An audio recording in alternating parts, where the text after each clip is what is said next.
Good morning, Raptor Freaks. Lexi Odds here. It is Friday, and we have a game today. So I'm starting early, and it's a preview for Chicago Bulls, Toronto Raptors tonight. Summer League opening up for the Raptors franchise. We got a whole contingency, a whole ballroom full of courts. We got the guys showing up, like Scotty Barnes and Chris Boucher showing up to Las Vegas. It's time to get some basketball on television, y'all. Tonight, 6:30, Raptors are back, baby, with the Summer League edition 2023. Yeah, we got to see how the new regime under Rajakovic is going to start with the new coaches running things. Pat Delaney coaching the Raptors tonight against the Chicago Bulls. I've looked at the Bulls roster, so I understand who's on their Summer League team. We went over our Summer League team yesterday. So if you have any questions, you want to talk Summer League, and I'm previewing the game for tonight, let's get into it. Let me see what y'all are saying this morning. Dana's first. Good morning, everyone. Let's go Raptors. That's right, Dana. It's time to play once again. Let's go. 6:30. Chicago Bulls. We got a little bit of get back that we got to get back. Yeah, Jakob Poeltl officially signing his contract yesterday at the Scotiabank Arena, along with Jalen McDaniels. Jakob said, part of the reason why I re-signed with Toronto is I have unfinished business here in Toronto. He didn't like the way the Chicago Bulls beat us in the playing game, and we went out like that, not getting into the playoffs. That was messed up. It really, really was. Well, Jakob didn't like it, and that was part of the reason why he re-signed back with Toronto. Well, we're playing the Bulls tonight. Let's get a little get back for that playing game and little DR DeRozan screeching at us. Maybe we can get a hollow moral victory from a game that's in the summer league that doesn't actually count to the regular season. But still, it feels good to beat a team that beat you to end your season last year, even if it is the summer league level. I want to have that kind of pride today, Raptors. That you're like, this is the team that put us out. Let's kick their ass today. I don't care if it was none of y'all that are playing in the game that has anything to do with that play-in debacle. It still matters. Let's do this. I'm looking at the two rosters between the Bulls and the Raptors for today. And I will tell you right now, we've got height on them. I think we've got experience on them. It seems like we have much more talented roster overall. And it's very, very interesting. I'll just look at the Bulls roster real quick with you guys. Some of the key players on the Bulls roster is, of course, last year's rookie, Dalen Terry. He is maybe the most important player for the Bulls on this team, coming into his second season out of Arizona for the Bulls. He's somebody to keep an eye on. Another player on their team is Canadian Nate Darling. He will be playing for the Bulls tonight.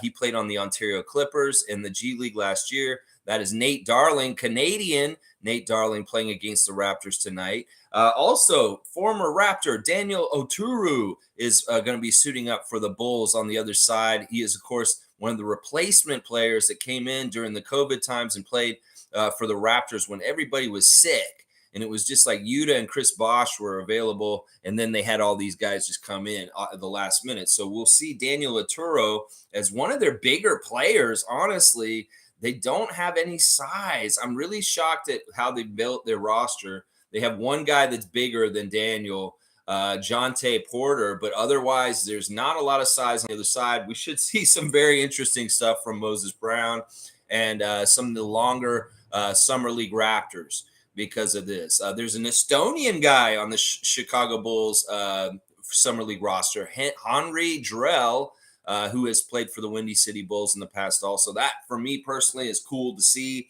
an Estonian player playing for the Chicago Bulls, just from my own heritage of being Estonian myself. So there's a little bit of a gloss over of the names that I recognize or that seem important to me. Justin Lewis is another one, the rookie, second-round rookie out of Marquette. He will be somebody to watch out for on the other side also. The rest of them, I have no idea. These guys, whatever, we'll see. There is a Brazilian guy that's short, that's a guard, Iago dos Santos, who is fairly interesting also. And some people are hyping him up as he could be very interesting. He's a 5'10 guard from Brazil. So, yeah, they're an interesting roster. They're coached by John Bryant. And Billy Donovan the third is one of the assistant coaches. So Billy's son is one of the assistant coaches on the bench. I'm not too scared of them. In fact, this is what summer league is all about. In some ways, summer league is a test for how well a team assesses talent, how well they go and say, I want you, and I want you to come and be on this team in the summer. And, this is a Raptor strength. Often our summer league team is quite good.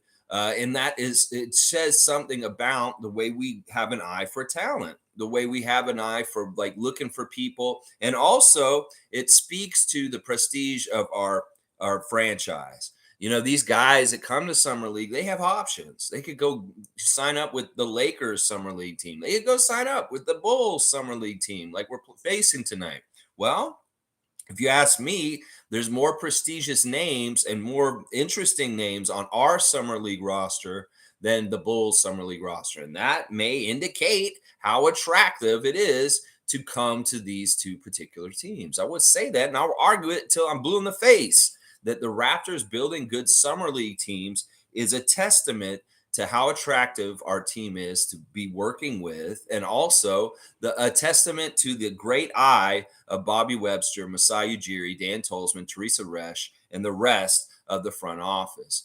So, that's really one of the things I gauge on this. Sure, the teams like Oklahoma City, they got all these first round picks, Detroit, another one who we'll face later next week. They obviously are going to have a stacked summer league team with all the very high picks that they've had in the last couple of years. Well, when you don't have a lot of those high picks and you still have a very quality summer league team, well, that means you've got a astute eye to go get somebody like Mogi, somebody like Ahmad Kaver, and they come in and they play on your team. So this is going to be very interesting today. Once again, the guys on our side that we really want to watch, obviously Grady Dick making his debut in a Raptors jersey of some sort tonight. Marquise Noel, of course, we want to see the heart over height in action. He had a great interview with Ahmed Mann last night.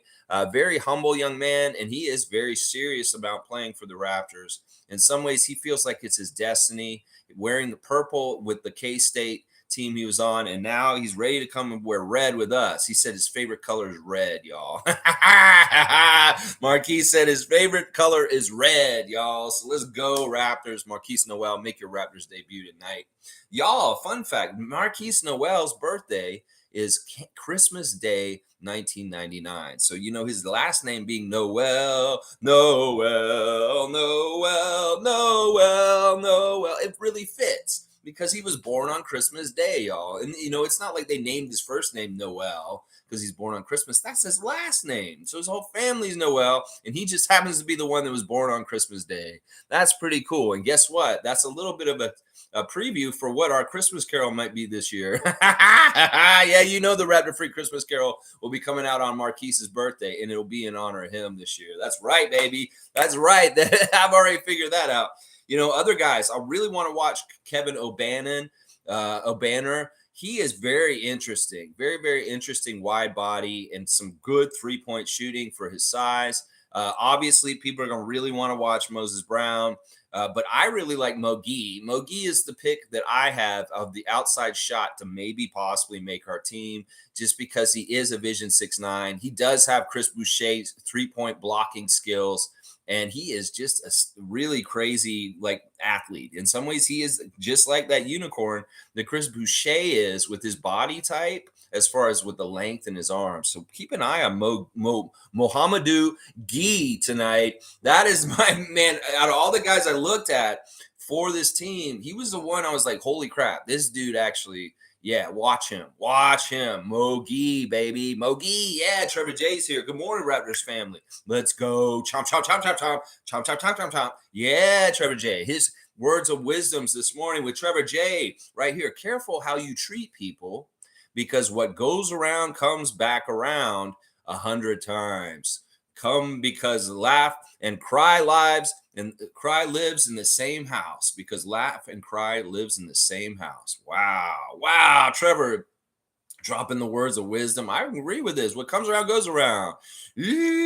Hopefully you're spreading good and you're trying to wish good things and have good things for other people. That's fantastic for sure. Trevor, thank you for your contribution there. Nameless is saying Barnes at the point guard spot. Duh.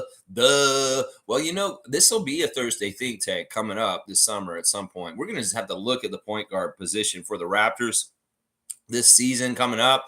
Who should be the point guard for the Raptors? Thursday think tank coming up sometime summer 2023. Maybe not this week, but in the weeks to come before the season starts, we will definitely have a heavy Thursday think tank talking about who should be the point guard for the Raptors starting this season coming up. There's quite a few candidates, and we can talk about which ones, the strengths and weaknesses of each. So yeah, Scotty, interesting stuff. He's kind of on an offensive media offensive for different things. Obviously, there's a little bit of like, I want to establish some things now that Fred's gone, and I would like a bigger piece of the pie in the leadership pie.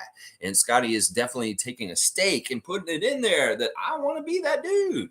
And you know what? I commend him for it. I want him to be that dude. You do it right, do it healthy, and get good leadership going in here. If you had a vibe problem with Fred and now Fred's gone, all right, no more problems. Let's move forward and have good, positive things happening for the Raptors. None of this bullshit anymore, y'all. Y'all need to get it together.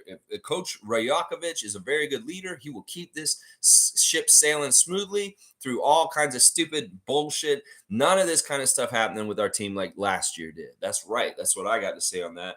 Trevor's saying, can't wait to see today with Coach Darko's new offense and defense. There is speculation by some of the experts at Raptors Republic and other places that Darko's system may be actually quite close to Nick's in some ways from last year. In some ways, our makeup of our roster kind of makes it so we have to use guys in a certain way. So don't be surprised if Darko very much takes the best things that Nick did last year and still keeps them. There's going to be a similar thing with our defense. I'm going to guess right now. I mean, why break something if it ain't, broken? Keep it fixed. Our defense was actually really, really good under Nick in the last couple of years. So I'm sure that Darko will steal some of that stuff or just keep doing it because it's worked so well. So be ready for that. I think the drastic changes will be on the offensive end, and we will see it in ball movement. We will see it in maybe more turnovers, but more risk will get more reward later.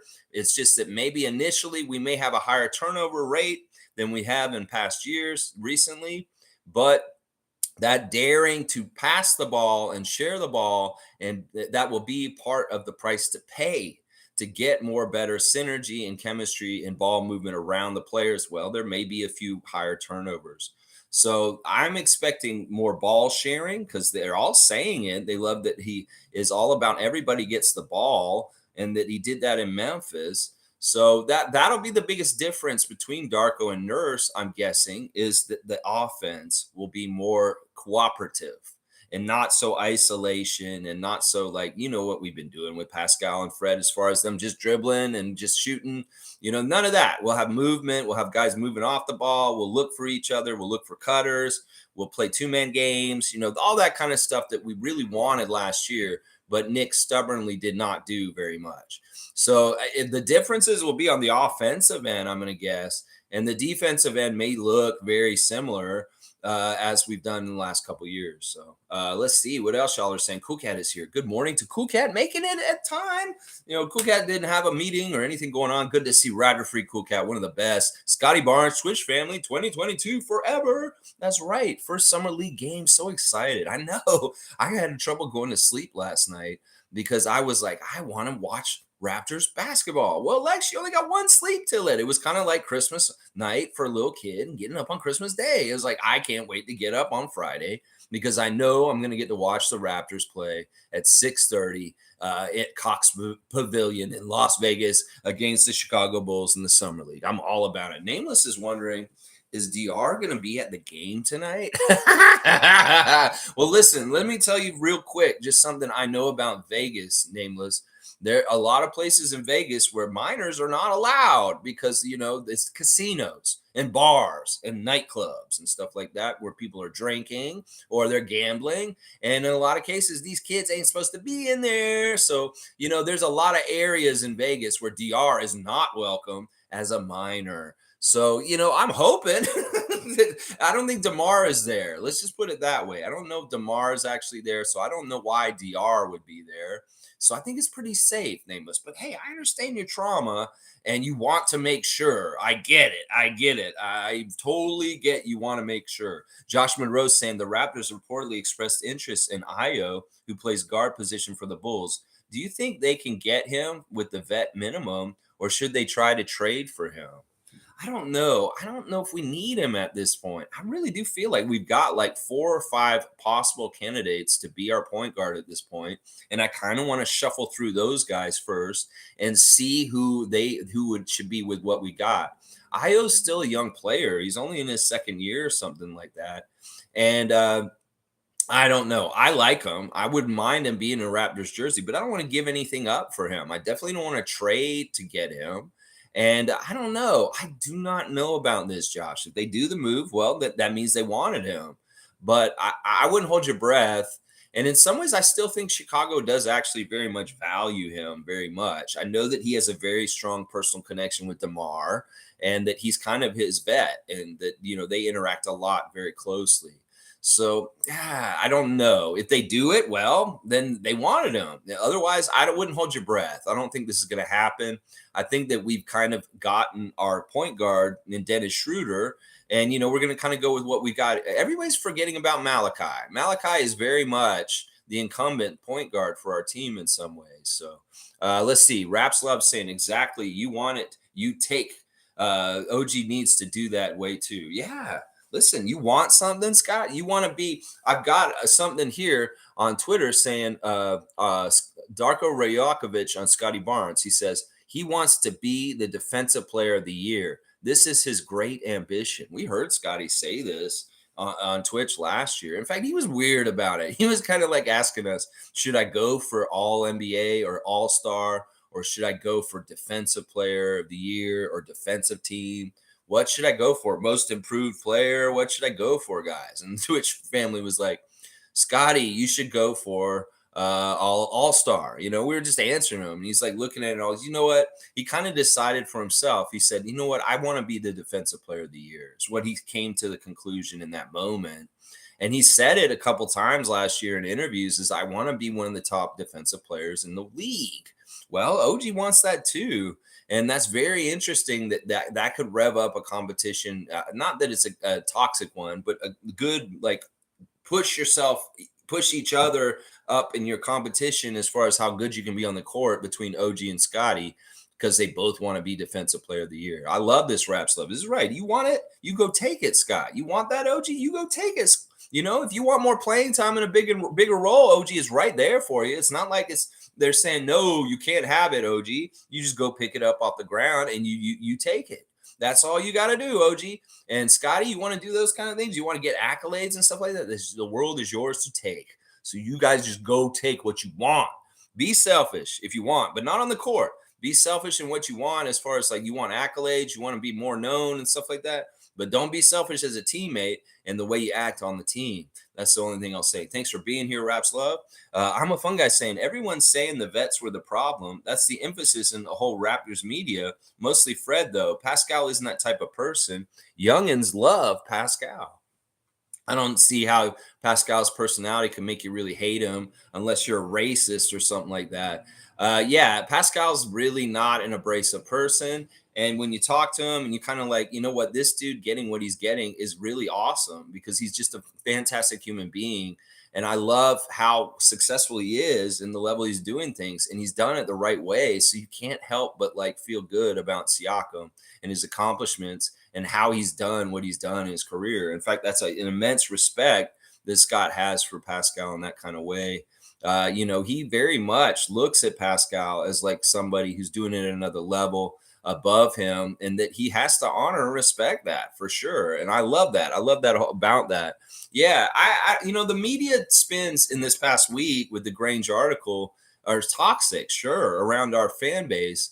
But in some ways, I'm glad we get this kind of shit out of the way in the middle of the summer. And none of this stuff is dropping in like September or like in the middle of the first week of the season. It's like we need to know this information if it's going to come out at some point. And the timing of it does matter. It now is a very harmless time. It could have been way worse if Grange had held on to this article and said, like in October, right before we start our season, the Raptors had these problems last year. And then it's all get it out of the way now. So in some ways, I'm glad it's happening now because it was probably going to happen at some point, and it's much better it's happening now in the dead of this, in the middle of the summer. So yeah, man, it's crazy. The narratives and people are taking sides and all this kind of. There's no point. This issue is over. We just want to wish for the best going forward. Whatever issues happened last year, hopefully that was a learning experience for everyone involved, and that they all are better for it, and they will operate and have better professional careers because of it. That's what I wish for this. I don't necessarily need to know exactly specifically who was exactly wrong. It could very well have been Fred was very, very wrong with his delivery and how he attacked the younger players with how they were playing. So I can't blame game here. We could say it's Scotty's fault. We could say it's Freddie's fault. We could say it's Nick's fault. It's definitely Nick's fault. That's for damn sure.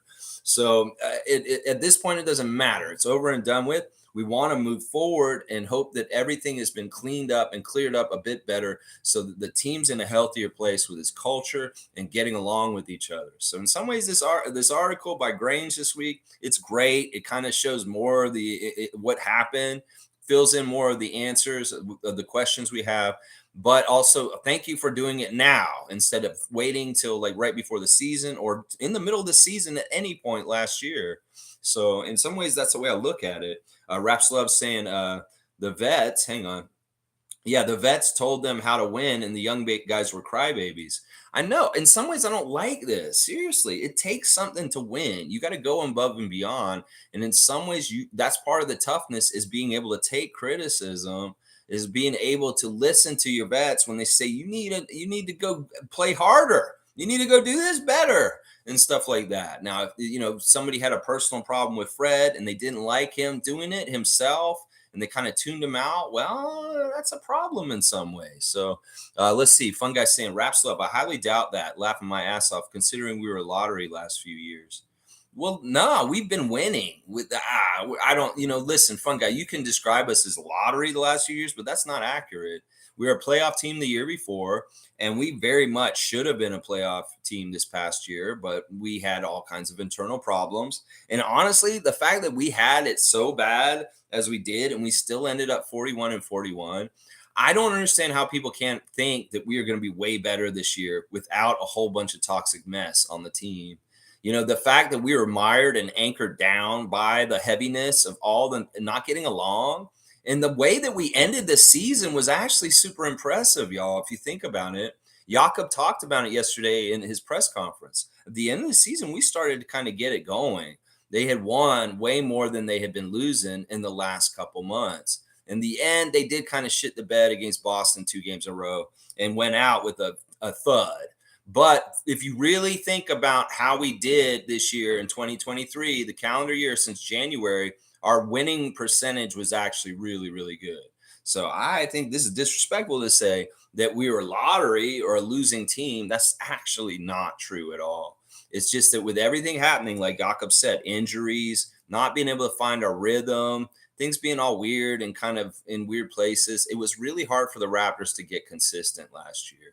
And the fact that we ended 41-41 amid the confusion, the dissension, the toxic is actually a huge accomplishment if you really think about all the factors. So, yeah, thank you, Fun Guy, for being here. Kareem's here. Good to see Kareem Thomas. Kareem Thomas getting dunks on Twitter on off time. I saw Kareem make a comment on a Clippers post about Paul George and Kawhi Leonard coming together at the Clippers after Kawhi left here. And they asked, what is one word you could describe this Clippers era of Paul George and Kawhi Leonard. And Kareem wrote in Mesozoic, and I gave him a dunk. He got a dunk, not even while we're on the stream, just from me seeing a comment of his on social media somewhere else. And I was like, yeah, that's a dunk. So yeah, Kareem, I put it on the mark. I marked it on the sheet already. Yeah, you got a dunk last night for dunking on Mesozoic era Clippers. Let's see. Let's go. The Marquise show starts tonight. Moses Brown is going to have 15 points, 15 rebounds. Dig Bick is going to have 5 threes. I love that. I love that so much, Kareem. Yeah, but Moses Brown will be very interesting. I'm expecting a lot of block shots tonight. I want to see people blocking shots left and right. We have a taller team than this other team, than the Bulls. And once again, the talent of the roster for the Raptors in the Summer League is way better in some ways from what I can detect. It's going to be very interesting to see how things go down tonight. Very, very, very interesting. I'm all about seeing Marquise Noel. Great interview with him and Ahmet Man out now. So y'all definitely check that out for sure. I'm a fun guy saying, oh no, Lex, Iowa's sick. It'd be a major up. I know he's good, but he's developing and stuff. Listen, I just don't, if we happen into him, I'm fine with it. But you know how I am with speculation and getting new players. I do not lust for anyone that we do not currently have. When we get somebody new, then I'm like, oh, this is great. We got somebody new. Because otherwise you become like a part of our nation that is really toxic in some ways. They're always wanting somebody else that we don't have. And they go on and on about it. Moses Brown was one of those guys for a while there. And I just don't want to do that. We have who we have. And if Masai and Bobby switch who we have, then I trust them and I get excited. Dennis Schroeder's on my team now. It's kind of like that. Jalen McDaniels is on my team now. Woo!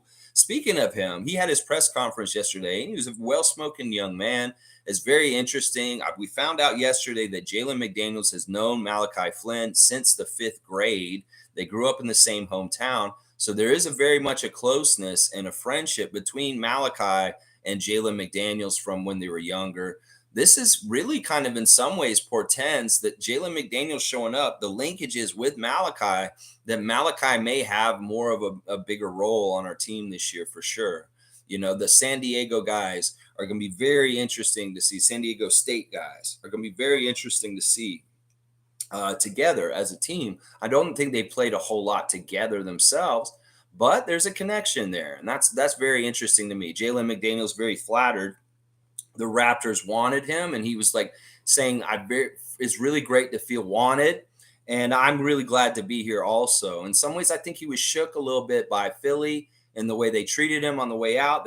There's some rumblings that they dropped the ball with Jalen McDaniels and that they really kind of should have retained him. I mean, he did get a little bit of a playoff burn with them this past postseason, but he fell through their hands, and now he's a Raptor. Some people are saying that we should take this as a victory. No, I'm not going to do this. This is stupid. I don't care. Jalen McDaniels is a player. He just comes from any team. I don't care that they came from the Sixers. I don't have to be like the Sixers Nation and be like, oh, we got your coach. Oh, I went and bought a jersey with your old coach's name on there. Who gets a coach's jersey, first of all?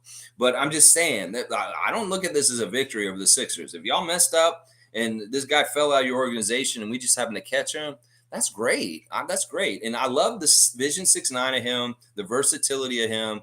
And I really do feel like he may get closer to being like his younger brother while he's on the Raptors.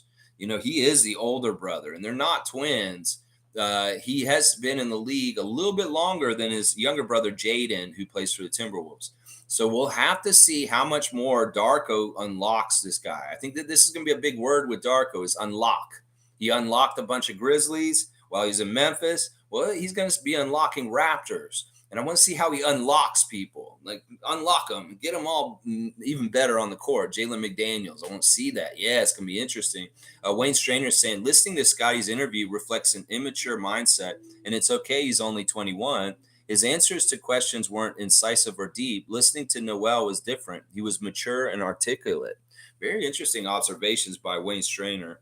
Once again, and I know this is not a slight on Scotty, I'm trying to make this point that, you know, somebody like Noel, who's had a really hard time getting to where he's at, he's earned every little bit of it at 5'7". In fact, he said, he's like, I'm not 5'8". I'm comfortable with y'all saying I'm 5'7".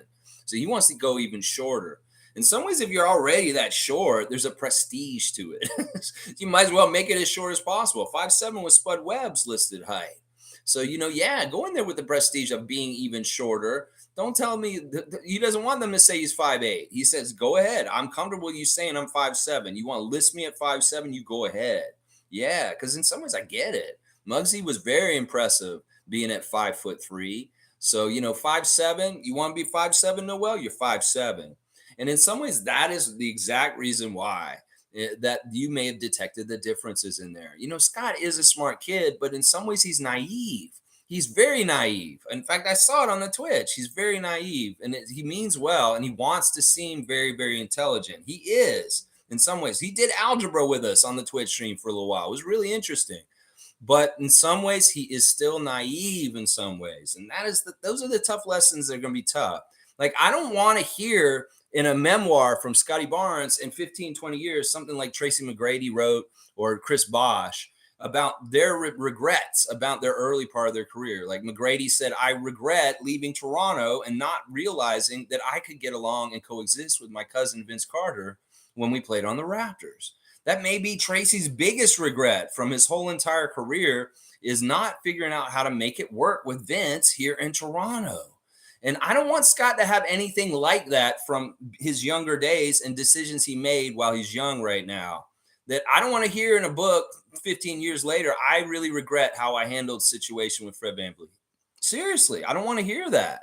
So in some ways, you can't acquire wisdom without experience. And you get experience. Hopefully you act the right way so that it doesn't mess things up. That may be part of what we find out later is Scotty realizes when he's older and wiser that, man, I was kind of dumb in my second year with the Raptors, how I handled things.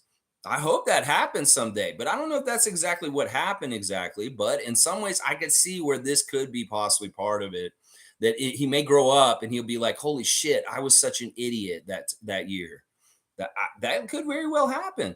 Trevor saying Nick Nurse, Philadelphia, team lose twice in Summer League. Yeah, thank you for the news break. Yeah, I was monitoring that game last night. And it was a classic Nick Nurse game from like what we've seen with our team in the last few years. They shot really bad. They had a lot of turnovers. They're not ready for his kind of play yet. At least the Summer League team isn't. They had way more turnovers than Oklahoma City. And that was part of the reason why they lost. And they also missed a lot of threes. And they also didn't seem like they were connecting very well. There's something about like Nick's system that is showing common threads with the Philadelphia Summer League already and history with our team. So it's very interesting. Nick looks washed. I mean, I saw a picture of him at Summer League and he just looks like so stressed out and just looks like garbage. Like, I mean, not like he looks like a garbage person. He just doesn't look good. Like, he doesn't look healthy. He looks stressed. His face is all frazzled and red. And he's always got like a butthole face constantly now. So it's weird. It's a weird situation. And yes, they did lose that game. It was a classic case where they were down by 20 and they were trying to come back, scrap back right at the end of the game, coming back real close. They get close as like 6 points or something like that. And then they just lose. I mean, that's just how it goes. It's just how it is. That's Nick Nurse basketball. I've been used to it. We've seen a lot of it here in Toronto. Well, Philly, that's where you're getting your taste now. Josh Monroe saying OG needs to get into his mid-range more because he settles for getting into position to set up a move instead of creating opportunities on the fly. Yeah. Some people are very critical of OG putting the ball on the floor and trying to dribble. He does have a high turnover percentage when he does try and do that. So in some ways, I'll be very curious to see how Darko engages OG in the offense. There's a couple of different ways you can use him. We really loved the bully ball the last couple of years where he just goes underneath. And if there's a smaller guy around him, he just muscles the ball in right under the basket. Of course, he's really good on catch and shoot three. In some ways, he can really attack the rim and come at it if he's got a straight line path, a lane. But in some ways, he's better in some ways at not getting turnovers if he does some of those things than other things. And it may be that Darko's very cognizant of this, and he very much tailors how he uses OG to his strengths and hiding his weaknesses on offense. And I think dribbling the ball off his foot, trying to post up somebody the certain ways that he likes to in the past, may not be the way that OG is getting the ball. And I think a lot of Raptor fans would be happy with that because, OG in some ways is turnover prone. And we want to see, him to be successful. So we'll have to see. We'll have to see how it goes. Kareem saying, thank you. Hang on, I jumped. Thank you at Wayne Strainer. People are saying that interview shows how Scotty is ready. All I seen was a kid who thinks he's ready. I love his drive, but uh, Grady Dick seems more polished. Man, I don't want to do that, Kareem. I don't want to do that. I know what you're saying when you say dig big, or whatever. I got that impression too. Listen, I get it. He's anxious. He wants to do this. In some ways, we messed up when we were saying you're a second year vet. You already know how to play the game pretty well after just your rookie year. In some ways, that's true. He's ahead of like young people around his age because he does have a really good court vision and court instincts. But in some ways, there's some stuff that he isn't totally ready for as far as in leadership role. And I think that you guys are detecting the same thing I'm detecting also. I don't know. Let's just let him do his thing and hopefully he can be successful. But he's going to have some failure at some point, and let's see how he deals with it. There were times on Twitch last year where he rage quitted his stream because things didn't go his way. And he was very upset. In fact, he had to come back one time after rage quitting without saying anything to us. And he apologized to his Twitch family profusely for cutting the game off really quickly in anger and just running off all of a sudden. I don't like that attribute about him. I don't want him to, have temper tantrums and run away when things don't go his way. And that happened on 2K23 at times last year. And the way he reacted to it was immature. Let's just put it that way. So hopefully we can get some wise maturation of Scotty quickly with the least amount of problems for our team. And we were winning. And honestly, I want him to he's a natural leader. He should be a leader. It's just that these things happen on their own schedule. And you cannot force this, Scott. And that's what I'm worried about with this, bro. You really do need to go through the hierarchy of leadership the way the NBA likes to do it, because naturally it'll happen. And then one day you'll wake up and you'll be like, yeah, I am really like the Raptors team captain at this point. You can't force something that doesn't naturally happen the right way. And you may not be ready to be that captain yet, solely yourself. It may be that you need somebody else to do it this season, but maybe next year you're ready. I don't know. We'll have to see. We'll have to see how it goes. Evelyn's saying, good morning, Raptor Freak family. See you next week for our meet and greet. That's right. Granny Evelyn has something special planned for us for the meet and greet, y'all. So y'all definitely want to come to the Raptors Freak meet and greet next Saturday, July the 15th at 3 p.m. at Real Sports Bar and Grill. Evelyn has a huge, amazing, special surprise for us. And I am so touched about it. I know about it before, and you guys are not going to want to miss it. So Raptor Freak meet and greet, 3 p.m., Real Sports Bar and Grill, Saturday the 15th. Come on down. You can meet me, Evelyn, Monique, Superfan Monique will be there, the Saborans, all kinds of different people will be showing up for our event. And you can come too, and just come on down and meet us. There'll be prizes and there will be fun. Hopefully I'll be live streaming, and some of y'all can get on the live stream with me. Maybe we'll do Raptor Freak interviews with some of the personalities in our comments all the time. And people get to see them and get to know the face of the people that are on the comments all the time. Evelyn, thank you so much. And I can't wait to see you next week, Evelyn.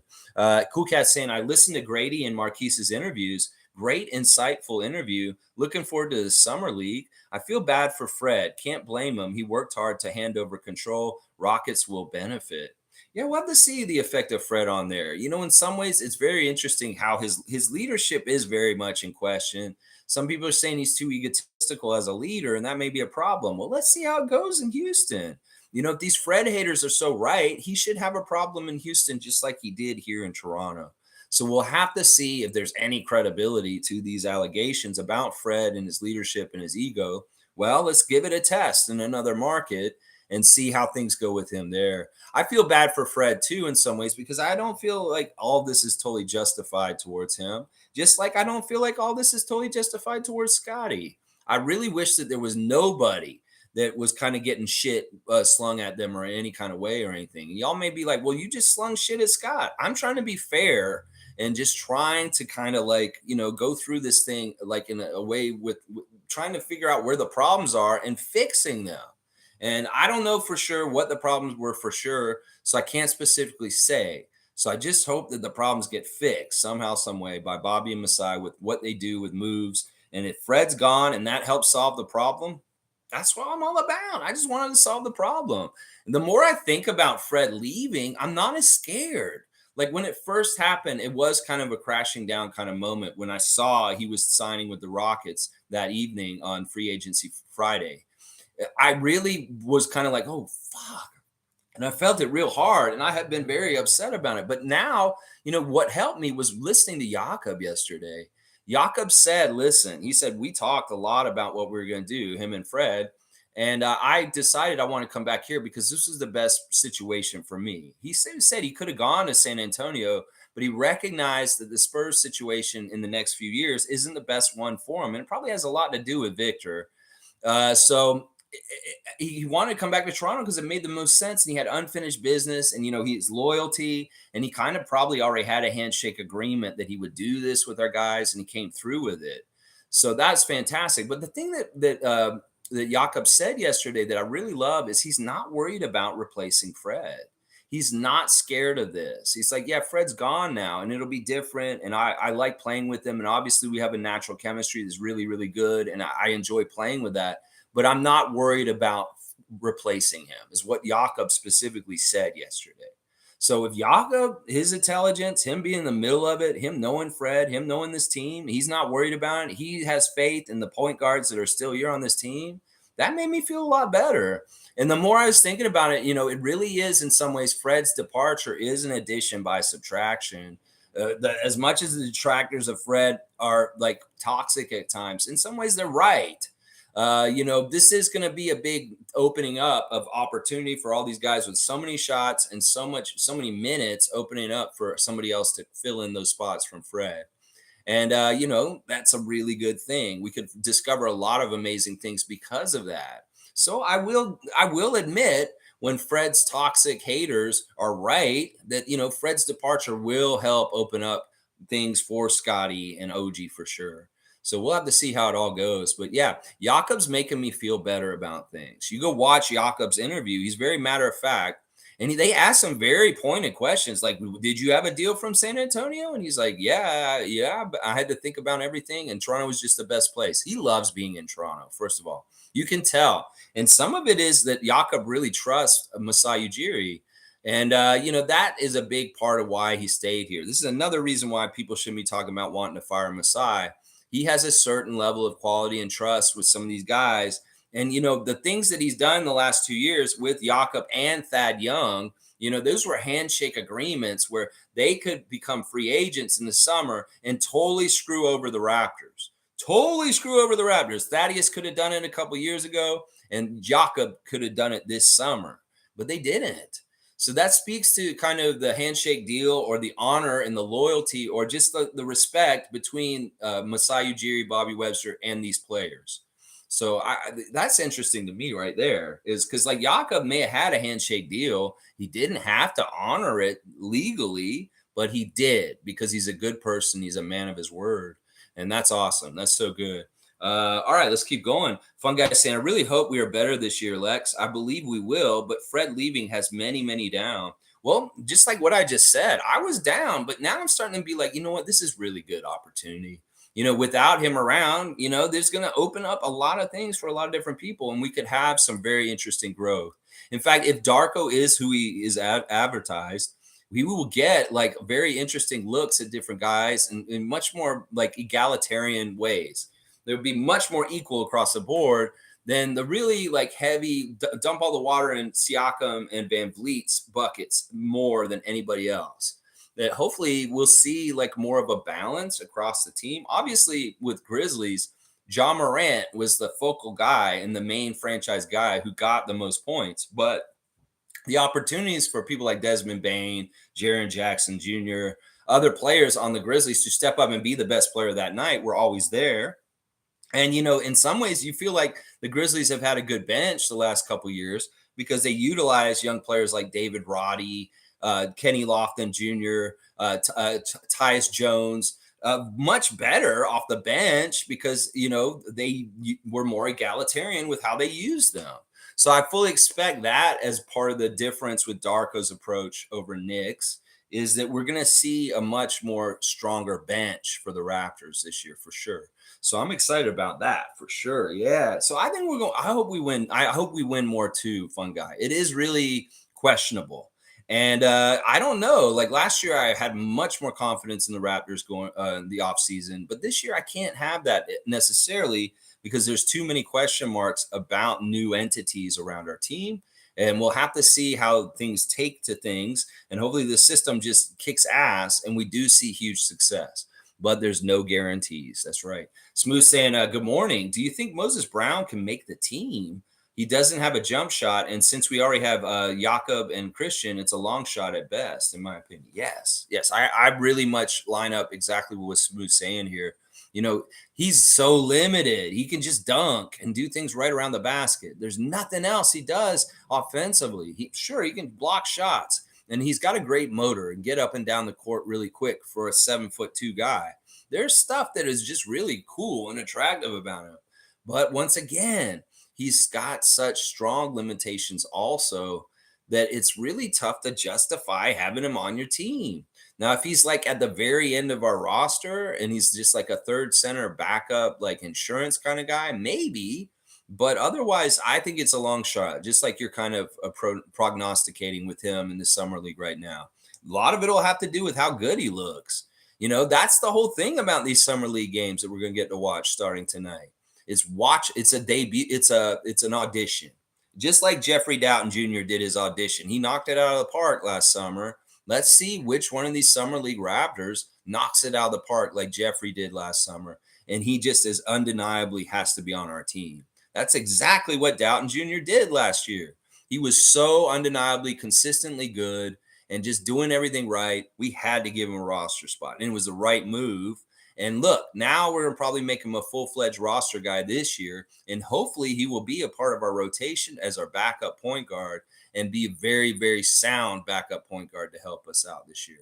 So we'll have to see. We'll have to see how that goes. And who's going to be the Jeffrey Doughton Jr. of Summer League 2023 for the Raptors, who might get a contract from playing in these games the next week. So we'll have to see. Cool Cat saying, I love Jalen McDaniel's smile. He actually is looking forward to being a Raptor. Lots of younger guys want to come to Raptors to give their career a shot.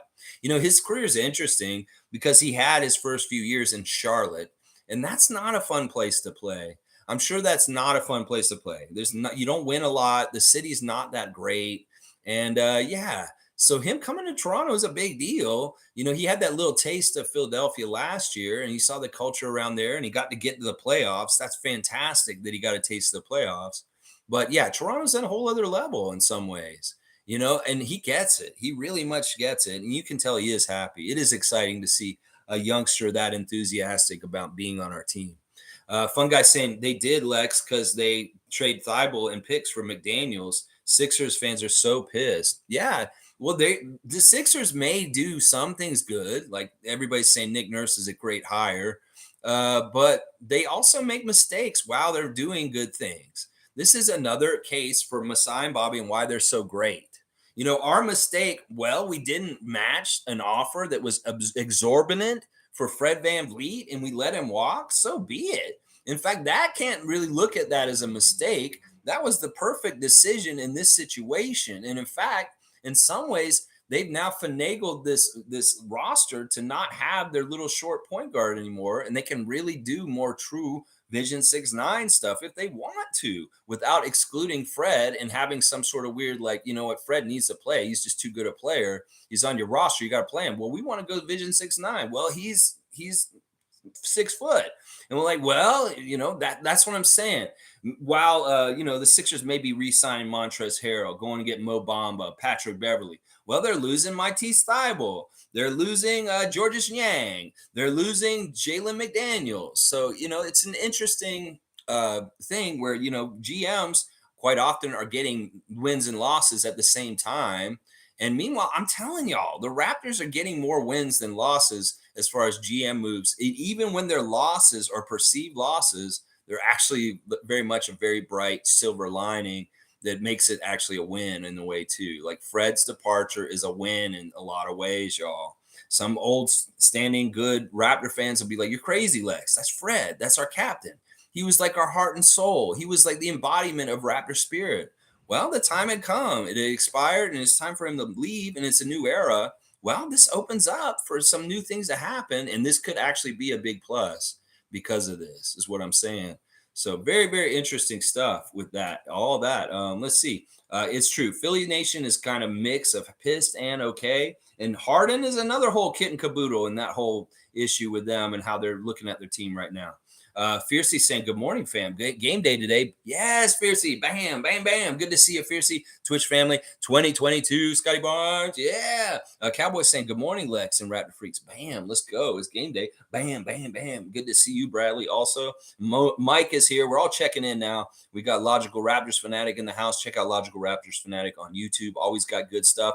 And currently going over the CBA for us and explaining it in ordinary terms so that all of us can understand exactly the changes with the CBA that have recently happened. Mike, thank you for doing the job you do. You are fantastic at educating Raptors Nation on very heady salary cap issues and all kinds of front office kind of stuff. I really do appreciate you. Salute the Real Ones Project Truth Always. I think height isn't a cut and dry. As cut and dry with smaller players, it's about skill, IQ, and drive. This is very much a topic or a comment for Marquise Noel. Listen, he doesn't care that he's so short. He doesn't care that he's going to be looked at as like the underdog. He wants that. And I think Mike's exactly right. He has an IQ, he has a skill, he has a drive, he has a tenacity, he has a knowledge base that he can do. Like in some ways, Marquise has an underlying confidence to him already that really speaks volumes. That in some ways he's been very successful. We know he's a baller. We know he's insanely smart with some of the stuff he's done with the plays at Kansas State. That in some ways he's very confident that he's going to come in, he's going to just kick everybody's ass. It's not like he's worried, and I think that he kind of already pre-visualized how he's going to do it, and he's already kind of thinking about situations, just like Magic Johnson used to do when he was a kid. He used to think through all kinds of situations of being in NBA games, and that's part of why he was good. Pre-thought is such a powerful tool that anyone can use. If you have a big interview for a job or something like that, you put in a little bit of time ahead of time, pre-thought, like maybe thinking about how it will go in your head and kind of like doing a dialogue fake in your head, like this may be what they ask and how would I answer this? That kind of pre-thought preparation can be extremely good for people and help them to be successful, because in some ways they kind of already know what to expect because they pre-thought about it and they know how to react if certain things happen. And well, Magic Johnson was very much a big proponent for this as a player for the Lakers. He put in a lot of pre-thought and thinking about games ahead of time so that when they happen in the instant, he was more ready on that moment to make the right decision in that impulse of time. So Marquise Noel is showing pre-thought. And one of the things I think is really interesting, they asked him about his defense yesterday, Ahmed Man. And it's like, you're a short guy. They're going to try and post you. He said, well, they're going to have to find out. He said, just like Kyle and Fred from before, that he is the kind of guy that's going to get posted on. Well, he has tricks to try and fight people when they try and do that. And then he talked about his defensive philosophy is to just have more energy than the guy he has to play against. That if he just shows that he has more will, more energy, more like got gas in the tank, that he will beat his opponent. That he'll beat them with speed and just being energetic and being all over the place all the time. That is his philosophy for defense and how to be a good defensive player. So I like this. This man's saying right now he wants to outwork the other people, that he's going to out energy them. I love that. Let's see it, Noel. You get your debut tonight. Let's go, Marquise. Yeah. Woo. I love it. I'm getting hyped for tonight. Yeah, I'm with Mike on this. Marquise Noel, let's go. Stargate saying, you're right. All this Fred versus Scotty is totally irrelevant at this point. Raptors will be way better this season with Darko's system. Funny how these people totally dismiss the effect coaching has. Well, if anything, if there's issues and two of your main guys are not seeing eye to eye, that is on the coach to fix this. If you let this happen and be like this the whole season, unraveled, Nick, you fucker. You fucking piece of shit if you waited and sat around knowing that there was all kinds of discontent and weirdness on our team between people that you didn't fix. There were elephants in the room, in every locker room going around in the NBA this year. You motherfucker, why didn't you get the elephant gun and shoot it? You had that's your job, Nick. That's maybe one of the most important jobs as a coach is to get that team unity safe and sound. And if you were irresponsible and were not tending to it, then it's your fucking fault, Nick. Seriously, Fred should not have had to take so much of a leadership role on his shoulders that he's the one that everybody hates. It's much better when they hate the coach. And the coach should be like, well, y'all need to listen to me because I'm the coach and I will make you run suicides if you don't. But I'm just saying that's part of the problem right there. Nick was not being the leader. He's not a good leader. That's the one thing everybody's got to realize. He's a really good X and O's technician. He knows strategies and basketball theory. He has brilliant ideas for innovation on the court, but he's a horrible leader. He's a horrible leader. He's not a good leader with his coaches. He's not a good leader with his players either. And that he's just lucky that he got a very good leadership Raptors team that was ready to win a championship when he inherited it. That, he needed Marc Gasol. He needed Kyle Lowry. He needed Kawhi Leonard. He needed those vets that were on that team at that time to get to where he got with his winning. And that, without that kind of veteran leadership around the team, well, he's not a good leader. He does not fill in the void that Marc Gasol, Serge Ibaka, Kyle Lowry filled for us in 2019. So I blame Nick. Once again, if there's a Scottie versus Fred, it's Nick's fault because he should have stepped in between and mediated it. It's just as simple as that. G saying Fred is training with Scottie's best friend, Jalen Green. I really believe the Scottie versus Fred thing was pushed for clickbait and has been exaggerated. Frustration is normal, especially in losing. Yeah, these guys reiterated this all season. It's like, why are y'all trying to read into this so much? What if it's just losing sucks and we're just having a hard time because we're losing? Well, I wanted to believe that. And we pushed that for most of the year, G, that there was nothing really wrong with the team. But there's more coming out that there was actually something wrong. And in some ways, I'm glad it's happening now and not then, because it could have gotten even worse in the middle of the season with it all out in public. So, man, I know, listen, I think that you're right, that Fred being around Jalen right now does speak to this, like there's no issue in that kind of way. It may be very calculated by Fred in his public image that he needs to go work with Jalen Green to help it. And Jalen's probably like, you're my vet now, Fred. I want to do anything to help you. And it's like, well, they think that I don't get along with youngsters. Will you run up a hill with me? Yeah. You want me to run up a hill with you? I'll run up a hill with you. Okay. All right, good. That'll help me not seem like I don't like youngsters. Okay. It could be very calculated what Houston's doing. They're doing it very quickly. And then also the other thing about the Jalen Green, Fred VanVleet workouts this week is that Fred's putting out a lot of content as a Rocket now already in his first year being a Rocket, his first week. He put out content pretty regularly this summer already, but he's really bombarding things with a new level of content at this point now that he's on the Rockets. So it's very interesting in that way. And I did unfollow him yesterday, just so y'all know. Let's see. Nameless is saying, Rue Liz has asked me if you would unblock him from your channel. Maybe you can share how you feel about that, Lex. Maybe I will. If they specifically really want that and they want a second chance, I'll do that. You know what, Ruliz, I'll give that to you. You can be unblocked. Are you able to watch still? I know that you just subscribed back, but I will definitely unblock you, Ruliz. I don't even remember why I blocked you, but we'll go ahead and we'll do it. I'll give you a second chance. I believe in second chances. And if my good Paisan is asking me for the second chance on your behalf, I will listen to my good Paisan then. So, yeah, we'll give him a second chance. I'll unblock him after the stream. I'll come out and he'll check it after that. Josh Monroe saying, hopefully Dennis can show Scottie how to slow down the game and play with poise when in pressure, clutch situations, as Scottie will be placed in those positions more as he will have to produce more. This is actually a really good comment by Josh Monroe about like late game situations that Fred has handled for us the last couple of years. This may be the biggest area where we're going to have trouble, is the kind of controlling the tempo of the game. Fred was really a master of being kind of manipulative of the game pace and kind of like possessions and like getting the speed and things going. That's something that people are going to realize that we miss in some ways. I hope that Dennis can do this better, or even Malachi steps up and he starts showing it as a replacement, possibly. I'm not having much confidence in Scott to do it right now because, in some ways, it shows that he's having a hard enough time just kind of keeping consistent effort throughout the whole 48 minutes of the game that he's not ready to take on the ability to control the tempo of the game and be the one dictating the game like Fred used to.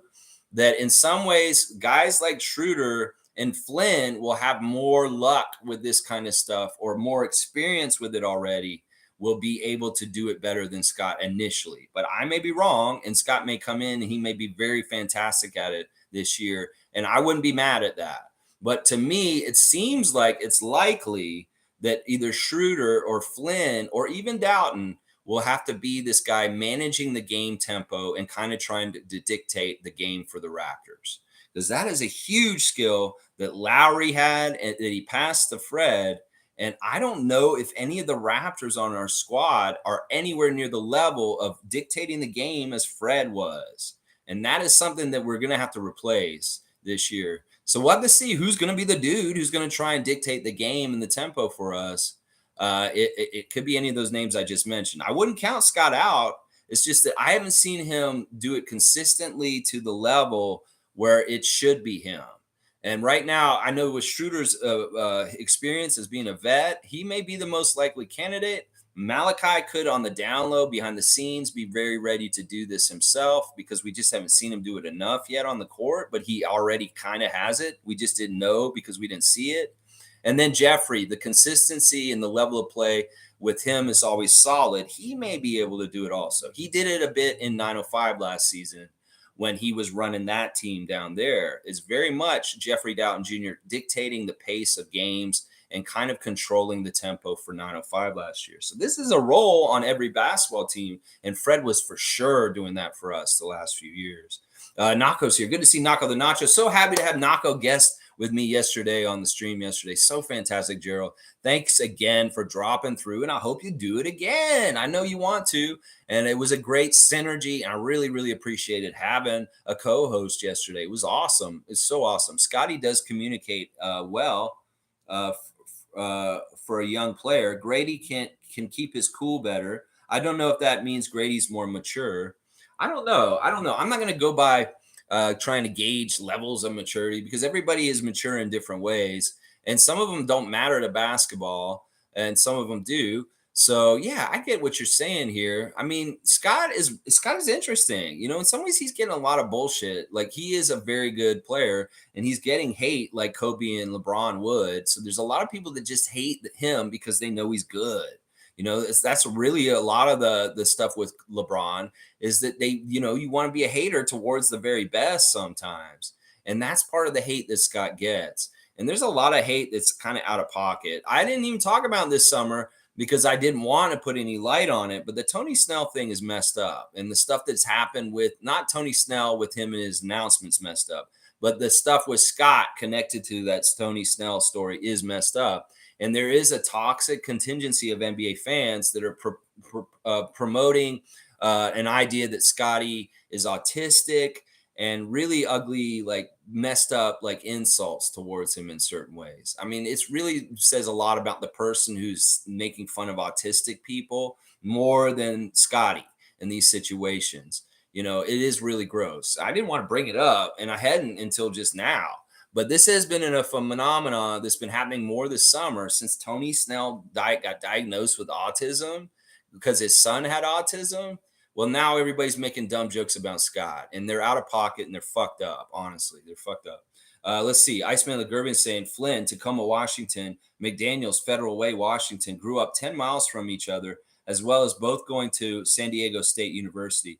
Both were first team All-State as high school seniors as well. Flynn went to Washington State out of high school. Yeah, he went to Washington State at first and then transferred to San Diego State. The year that they were both on the same team, Malachi didn't technically play because he was a red shirt.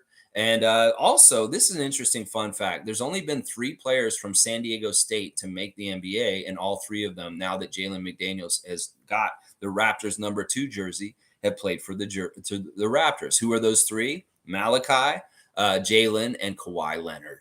That's right. All 3 of the San Diego State players ever in the history of the NBA have played for the Raptors. And that's very, very cool in a lot of ways. I think it's cool that he's wearing number 2. Some people were saying yesterday in the chat during the press conference with Jalen McDaniels and Jakob Pertl that we can now make a 1, 2, 3, 4, 5 lineup. That would be Grady, Jalen, OG, Scotty, and Precious. That would be the lineup if we went 1, 2, 3, 4, 5. So I think that's kind of cool that we have a 1, 2, 3, 4, 5 lineup if we want to put that out there.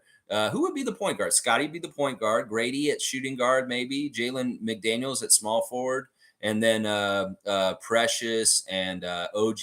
OG, I guess maybe he's the small forward and Jalen's the power forward, or I don't know. And then Precious is the center. I don't know. 1, 2, 3, 4, 5 lineup could happen this year. That's pretty cool. Let's see. Mike saying, Lex, that's a fair point. Let's see how Fred does in Houston. In time usually shows the truth, becomes more clear. I'm not done with solving last season, but I'm moving forward and focusing on that now. Well, it's the kind of thing, let's put it on the back burner, Mike, and let's get with the present and looking forward. But as new information comes out, maybe we'll go back and look a little bit then. Otherwise, yeah, it's best to move forward, look forward. Fred's no longer a Raptor. He's a Rocket. And we got a new team, and we got some new enthusiasm and excitement to build for Raptors Nation and the new edition of the Raptors and how it looks. I like it, and I love it. Yeah, let's see how things go in Houston. That will give us more clues to the enigma that Fred VanVleet is as a leader. Let's see how bad it goes down there. Seriously, I think it's going to go bad. I really do. I think that mix and that stew is just so combustible with Dylan Brooks, Ime Udoka, Jalen Green, Jabari Smith, Fred VanVleet. I mean, just listen to those names I just read off to you and think about the personalities. Seriously, think about the personalities for a sec. Let's see. Cowboys saying this team is going to be so exciting to watch this year. I can't wait. Let's go Raptors. Chomp, chomp, chomp, chomp, chomp, chomp face. Yeah, starting tonight. Strap in. 6:30 early start, y'all. So be ready. And then after the game, the debut of Victor Wembanyama, 9 o'clock. San Antonio's playing. So check that out also. You know, this Britney Spears story is getting weirder and weirder. I think Britney's just trying to get in the headlines to a degree. But also, in some ways, people are being very critical towards Victor. It wasn't even Victor's fault. If you're going to be mad at anybody, be mad at his security detail. But why would you be mad at Victor himself? It's not like he backhanded her or anything like that. And in some ways, I get it. You know, they may not have known who she was. And when she ran up and she touched him, that was a big no-no in that situation. And maybe they shouldn't have hit her or whatever. I mean, she's saying I have people like this all the time. And it's kind of a weird dichotomy that she's on the other side of it because usually she has handlers that rough up people or push people aside to keep them away from her. Well, she's on the other end of it this time. And in some ways, he's so funny. Like when he did his statement about this, he didn't really totally apologize. And then he didn't really acknowledge that he even knew who she was. And then he also kind of was like, I didn't know who she was. I didn't know what was happening at all. I didn't even know until I turned around and something had already happened. So it's like in some ways, him being so casual about it and him kind of like not respecting her is funny to me. Because in some ways, I get it. The whole world doesn't revolve around pop culture and Britney Spears and everybody knowing all the celebrities in the world. And good for you, Wemby, for maybe being in the dark a little bit. Once again, this young man didn't do anything wrong. He may have had an overzealous protective security detail, sure. But did he specifically do anything wrong? No. And maybe somebody in his detail needs to be fired. Sure, I'll get behind that for doing something that was kind of wrong. But anybody who's coming after Victor personally for this situation, what are you doing? That's crazy. You want to try and say that just because Britney Spears got slapped in the vicinity of Victor Wembanyama, he's a bad person? That doesn't make any sense. That really doesn't make any sense.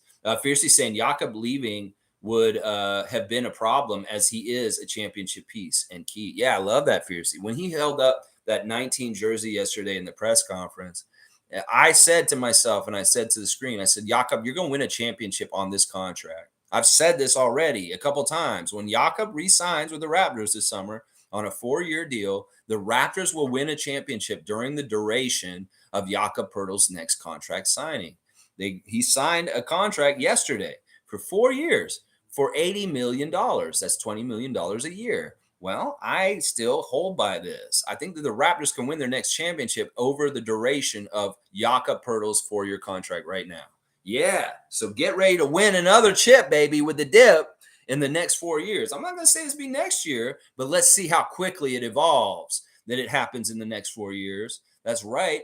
Twitch family 2022, Scotty Barnes, Country Kong in the house. Good to see Country Kong. Let's see what Country Kong is saying. Good morning, Raptors freaks. I'm so excited for our Summer League game tonight. Lex, I watched Marquise Noel's interview with Ahmet and his March Madness highlights. Wow, he's going to be amazing for us. The thing about Noel that's fun is he's got that baller. He's got that dog. He's got that chip on his shoulder that Chris Boucher said that we were missing in hustle play. He said, we just don't have this underdog mentality anymore. Well, let's go get the biggest underdog in college basketball last season, Marquise Noel, and know that he's a winner and he has excellence and he's coming for heads when he comes in the lane. He's looking for people, those beautiful passes, those big time shots. He shouldn't be shooting unless he's very open, but when he is, he'll let it fly and he'll make it go in the hoop.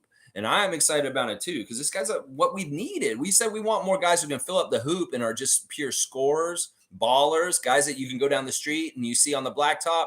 These guys are just street ballers, guys that go out there and just make those crazy circus shots and just like they're hooping. They're hooping. That's what this dude does. He's a hooper, and we're ready to see him hoop in Las Vegas tonight. That's right. I'm all about it too, Country Calm. I'm excited as well, just as much. Criscom's here. The great Criscom is here. Hopefully he has a prediction for us today. Let's see. I'm feeling this roster. Fred leaving means nothing to me besides letting him go for free. He's definitely not worth that contract. We're going to need Scotty on another level. Yes, I can get behind everything you're saying here for the most part. I'm feeling the roster too. It's underrated in some ways. Nobody's going to realize exactly how good Schroeder is until he shows up and he starts doing things for us. He's a name that's not that flashy. Nobody gets that excited. He's been around for a while and he's never really been a superstar or even like a star, but he gets shit done. And Raptors fans that pay close attention will very much respect and love Dennis Schroeder this year because they're going to see just how hard he works and all the different things he's going to bring for us. So don't sleep on Schroeder. He's going to be a fantastic, interesting addition to the Raptors this year. And it's going to be a lot of fun to see him in a Raptor jersey doing Schroeder things. Trust me, it's going to be a lot of fun. Yeah, I like this roster too. In some ways, we're bigger than ever. In some ways, we have opportunities more than ever also, which is very, very interesting. Smooth saying, given the McDaniel signing, I think another trade is coming. In fact, hang on. Let me see where it's. In fact, there has to be, right? I don't know if there has to be another trade. I don't know if that. I think that they're flexible in what they can and can't do. They don't have to do anything, but if they have the means, they can and they will. I don't know. I'm not going to question them at all at this point. I'll just take them for where they're at this point. And if we do see another move, okay, so be it. Now, DeJounte Murray extended his contract. It did his contract extension yesterday with Atlanta. That signifies the death of the Atlanta for Pascal trade talks that have been going on this week. That shit is over, guys. Let's celebrate. We've weathered another stupid ass Pascal trade rumor week with Atlanta talking about them so hard they want to get him. Well, DeJounte has now been extended, and the rules are that DeJounte cannot be traded for 6 months now that he's done his contract extension. So the Pascal trade talks are officially dead. Fuck that shit. Pascal's playing for the Raptors. And y'all do not need to worry about those trade talks anymore. They're officially dead with the DeJounte Murray extension signing yesterday. Yeah, you love that. I see y'all loving that. Loving you is easy because you're beautiful. Do-do-do-do-do. I know. I shouldn't have done that. Man, I might have pulled my throat.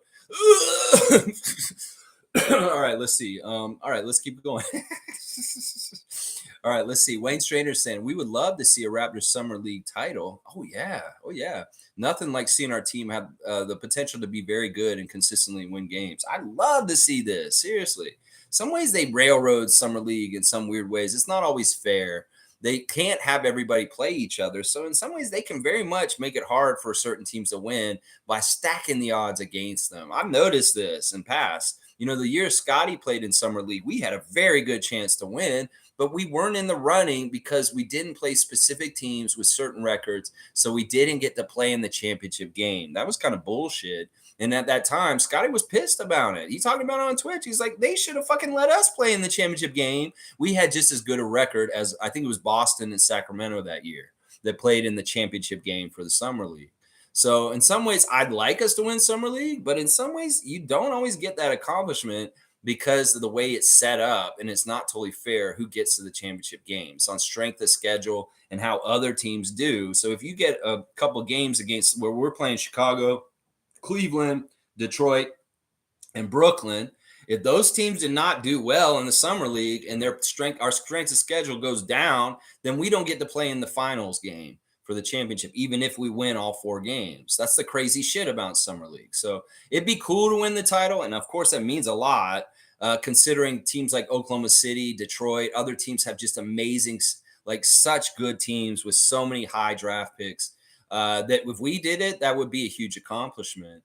But in some ways, it's kind of railroaded in certain ways because of the way it's set up, and they don't all play each other. So it's kind of hard to. It's not totally fair how they figure out who plays for the championship in summer league. Let's just put it that way. Stargate saying the Grizzlies played better without Ja. They were very, very difficult to beat without him.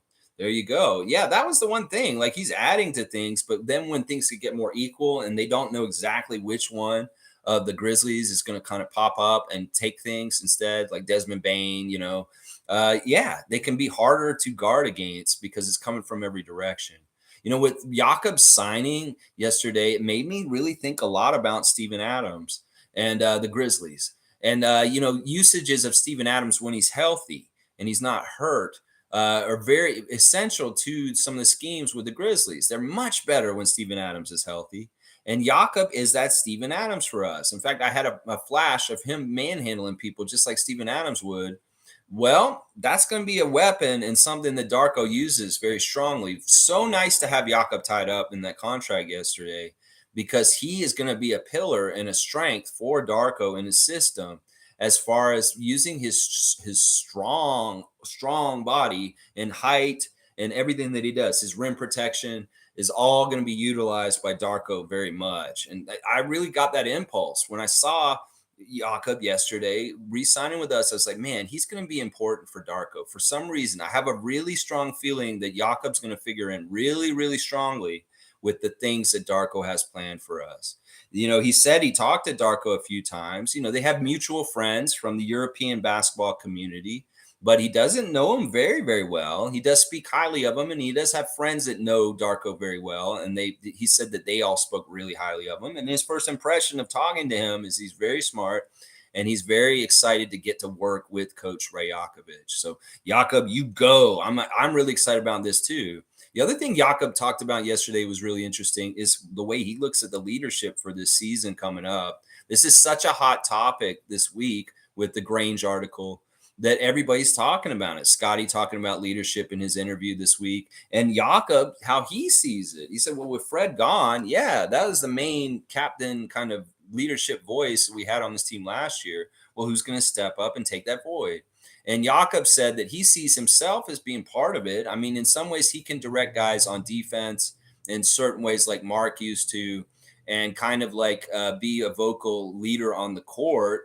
He may not be a leader behind the scenes so much as far as like telling guys what to do with their life, but he'll be maybe a leader on the court as a vocal, astute vet with how defensive systems should run.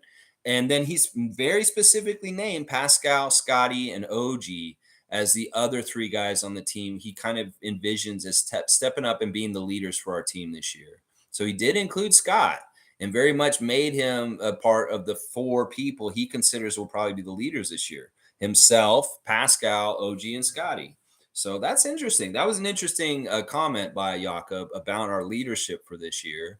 Siakam may have to be more vocal behind the scenes as a leader this year. If he doesn't, it may be Scotty stepping into that role and just doing it. And Pascal may have no problem with it. That could be good for Scott in some ways to be the guy that Fred was trying to be last year. And being like, maybe they'll react to him. Maybe he's, because in some ways, Scotty is very tough on people. We saw how tough he was on Lloyd last year in the NBA 2K video game. When Lloyd was not doing things on the court, he was very much on his ass. So Scott could be that kind of leader, this kind of a hard ass, and kind of getting on people to be more with their effort and doing the right thing on the court. We'll have to see. This leadership question is going to be a big deal with Fred gone now. We're going to see how it goes. Let's see. Cowboys saying, Fred who? Nurse who? We're gonna go into deep in the playoffs and watch out, NBA. Chomp, chomp, chomp. Game over. Bradley, oh my gosh, great job with the emoticons today. Mike's saying you can watch blocked, but the chat doesn't work. You can write, but it never actually sends it to everyone. So you see your comments, but no one else does.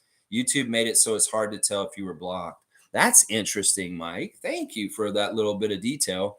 So it's like you're a ghost. Ruliz, I will unblock you today. So please, thank you for watching, and I will do that. I saw you in the comments yesterday on the press conference yesterday, and I know that I may have came down on you pretty hard because I was in a bad place and I was very angry about different things. And I'm all about giving second chances. So you want a second chance with us, I will definitely unblock you today. All right. So don't worry about it. All right. If y'all have noticed, and not that this matters, I have turned on the stickers and the super chats. I don't really care if you guys do them or not, but they are there, just so you know.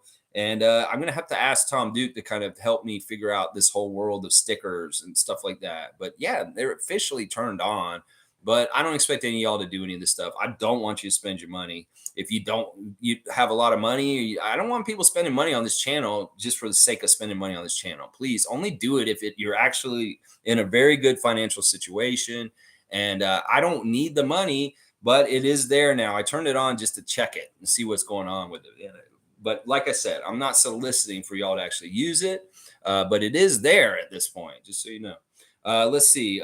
Shane is saying Scotty thrives off of the second assist. He has quick vision, not setup vision, in my opinion. I see what you're saying. So you like he's the guy who passes to the guy who gets the assist.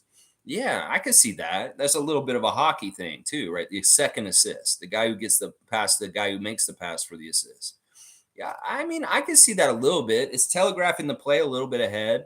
I just want Scott to take more ownership. You really want to be this dude. You really want to be all this. Well, you're going to have to take more ownership as far as clutch situations, as far as leadership roles on the court, directing, as far as making the big shots, making the big defensive plays. You got to do all that to earn that spot, Scott. And that's what you're going to have to prove now. In some ways, you're more pressure on you in this situation. In some ways, Fred being around took pressure off of you for what you got to do on the court. Now there's going to be a lot more people looking at you to do things to help us to win. And that means at the end of the game, that means it's situations where we can't score all of a sudden in the middle of the game. You need to go and take that ball and do a little low post move and make a basket for sure. If you want this to be your team, Scott, you have to earn it. And you got to go and perform in a way that says to everyone, this is my fucking team, y'all. I'm the franchise player. I'm the leader. I'm going to lead this team the right way to victories, winning, and Larry O'Brien championships. So that's on you, Scott. Just like with OG, you say you want it, you go get it. You go take it, you make it happen. You have to do it. And I believe he will. I believe he will. I have all the faith in the world that Scotty will be successful and he will get everything he wants. It's just he's got to go and put that work in. He said, don't doubt me. He told people that when he played 2K last year. Don't ever doubt me, y'all. Well, I'm trying not to, Scott. I don't want to doubt you. I believe in you. Fiercely saying, I unfollowed Fred and his camera guy, Fly Guy. Yeah, it was just too tough. There was just too much at this point. And in some ways, I see him joyous, and it kind of hurts. It hurts in some ways. So it's kind of like, I get it. I get it. It's tough. Wait, did somebody do a little sticker? Looks like we have a sticker, our first official Raptor Freak sticker by, who is that? Nameless? Who did that? Dana.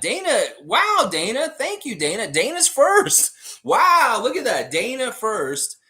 First in with $5. Wow, that's amazing. That's history.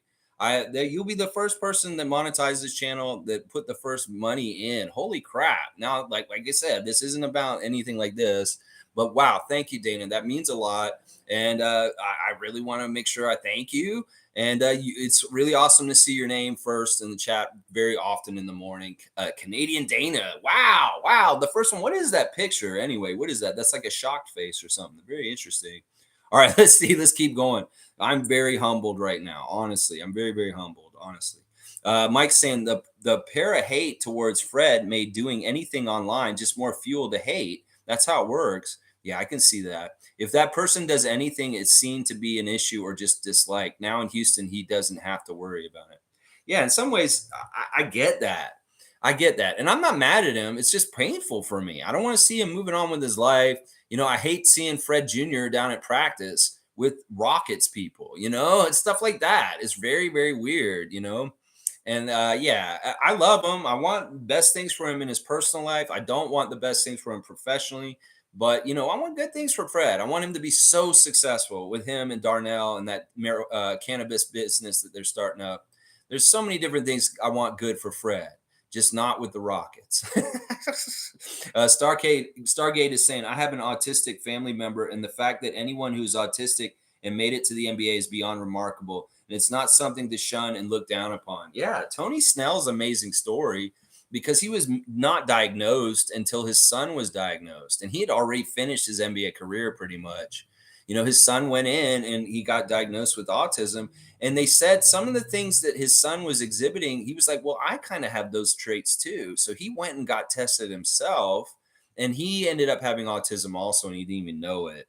Well, a lot of NBA trolls, and there's stupid people out there that are hurtful and say awful bullying kind of things, have been kind of pushing some sort of weird narrative about Scotty for a couple of years since he came in the league already. And they took the opportunity of the Tony Snell story to make some really off-color bad jokes about Scott. They're absolutely despicable and wrong. I mean, it's not that it's wrong or bad to be autistic. It happens to people. There's a lot of people on the spectrum in different places.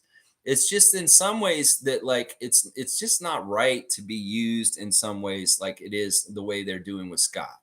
I don't know if Scotty's autistic or not. I don't think he is, but it's not, people shouldn't be making fun of people by saying it that way. You could switch that word for a couple other words from before, and it's really ugly, like bad slur kind of stuff. And it's not the word autistic is a slur. And it's not that it's a bad thing. Like, in fact, I think I'm slightly autistic myself, but it's just the energy behind it. The energy behind how they're coming at Scott with this angle is so despicable and gross, and it's just plain bullying, and it's just wrong. It's just wrong. And you're right, Stargate. In the whole scheme of things, there are people that deal with autism all the time, and it's not something to make light of. It's not something, people need to understand it more and kind of be more supportive about it than kind of like using it as like something to put somebody down with, like what's happening with Scotty. It's really, really, really gross. Really gross. Randolph saying, blessings, beloved Raptor freaks, most informative gang. What do you say? What do you say exactly? Hang on. Where's Randolph? I'm excited for tonight's game. I'm totally excited for tonight's game too. Blessings to you, Phillips family, also from Raptor Freak family. Always, always happy to see you, Randolph. Yeah, I'm super excited. 6:30 can't come quick enough. In fact, I'm glad the game's at 6:30 and not 7:30, because that's an hour earlier that we get to watch it. So I'm all about it too. Let's go. Raptors basketball is back tonight, baby. Let's go, Darko. Let's go, Pat Delaney. Let's go, Grady Dick. Let's go, Marquise Noel and David O'Banner. Yes, let's go. It's going to be fun. Seymour saying, McDaniels was a problem for us last season against the Hornets. Go back and look. He's a major upgrade. I love it. I really want to see unlocking McDaniels with Darko. I have a feeling, some reason, that Masai and Bobby were like, we got Darko now, and we know he unlocks guys like Desmond Bain, Jaren Jackson. Well, what if we got Jalen McDaniels on the roster, and let's see how Darko can make him maybe even better than Jaden McDaniels? Because Jaden McDaniels and Jalen McDaniels are good kind of like comparison, because they're similar body size. They have a lot of the same DNA, and there's a lot about them that's similar. So if there's things that have been developed in Jaden successfully in Minnesota, there's some sort of path or track record that can kind of maybe be followed with Jalen. So I'm excited about this. We know Jaden McDaniels is an absolutely fantastic young player for the Timberwolves and doing some amazing things. Well, what if we get that going here with his brother Jalen all of a sudden? I think the promise is very much there, and I think the upgrade is a very good term for describing him. Mike's saying some straightforward, spicy, Pirtle, OG, Scotty should be the leadership core, but really groom OG and Scotty's leadership is key. OG, I just don't think is a natural leader. In some ways, he has to be. And in some ways, he should be quality control. In some ways, I think that OG is just this dude. He's so quiet and he just so keeps to himself, but he's very much about quality. He's very much about having goodness in his life in different ways. and he may have standards. And in some ways, I'd like OG to wake up and be the quality control for our Raptors team. If Scotty will listen to OG, we know that because they're best friends. So in some ways, maybe OG needs to be the one that kind of says, this is not the standard that we play at, guys. That this is not the way I played for the Raptors in the years in the past, and this isn't good enough. And damn it, I don't get mad very often. I'm mad now. It could be like, and it'd be like, whoa, OG's mad. Holy shit, OG just got mad. That could mean a lot. So I think that him as a leader, it doesn't come to him naturally, but maybe in some ways he could be a very effective leader because he's not known as being brash or outspoken. That it can be very, very like useful that he is outspoken when he isn't so much. I think that'll be very interesting part of it. And of course, that's going to be a part of this leadership structure to a degree, along with Otto. I would think that it would be dumb not to use the great years that both of them have accumulated in the league as part of the leadership core for our team also. So Thaddeus and Otto, I expect to have some voices also, just being senior players on the team. Infamous is saying, salute freaks. I find it strange how these articles about the team did come out during the season. Did come out during the season. Can we trade media members? Some people were asking that yesterday. Can we trade Doug Smith? Can we trade Michael Grange? No, we can't. They have to stay here. It was a weird situation with the media members. Is a lot of the media is in Las Vegas.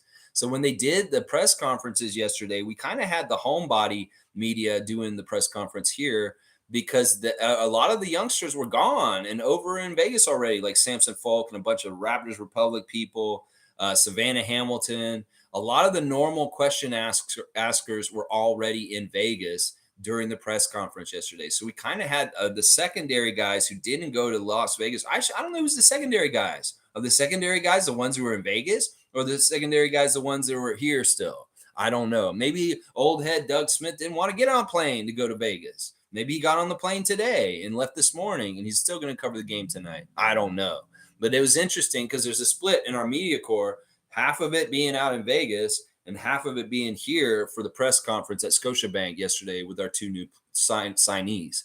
So that was interesting to me, who was where in that situation. Savannah posting some really cool pictures of what's going on in Las Vegas with our team.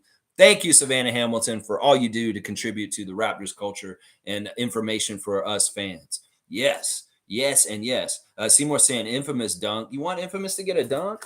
What? Oh, yeah, for that? Yeah, for trading members? Sure. All right, I'll give him a dunk. Seymour is requesting a dunk for infamous. All right, infamous, you get a dunk.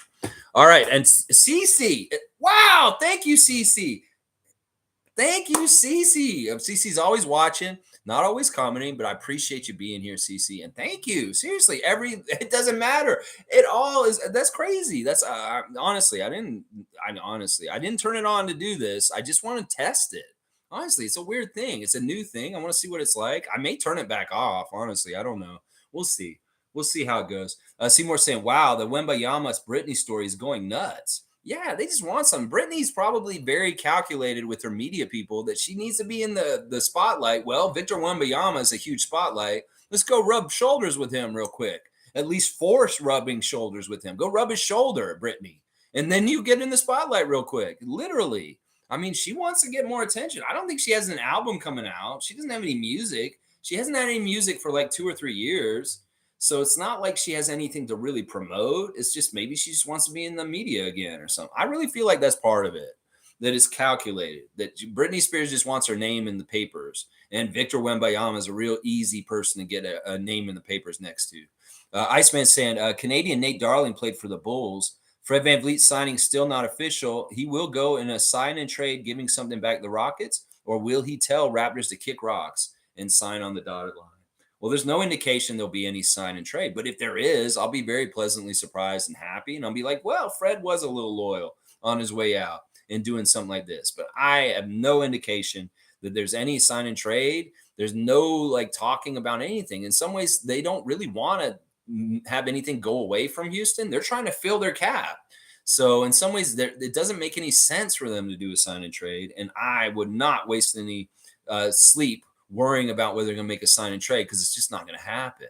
So it's weird. It could possibly still happen. There may be something on the down low that happened. We don't know, Iceman, but I'm really not predicting this to be happening. No, I don't think there will be one. But yeah, Nate Darling, let's watch him tonight. Canadian content in the game. Our whole entire Summer League roster is American. Even Mo Gee takes American residency. These other guys, they have a much more international team for the Chicago Bulls tonight with players from Estonia, Canada. Um, let's see, there's a Brazilian guy. There's a guy from Mali. So there's a couple of more international flavor with the Bulls team tonight versus us. We're pretty much straight up Americans on our team. Let's see. Isaac saying, I heard that he who shall not be named picked up and started a new life in Houston. That'd be interesting. Like if he followed him down there and all of a sudden that channel is like for Rockets fans.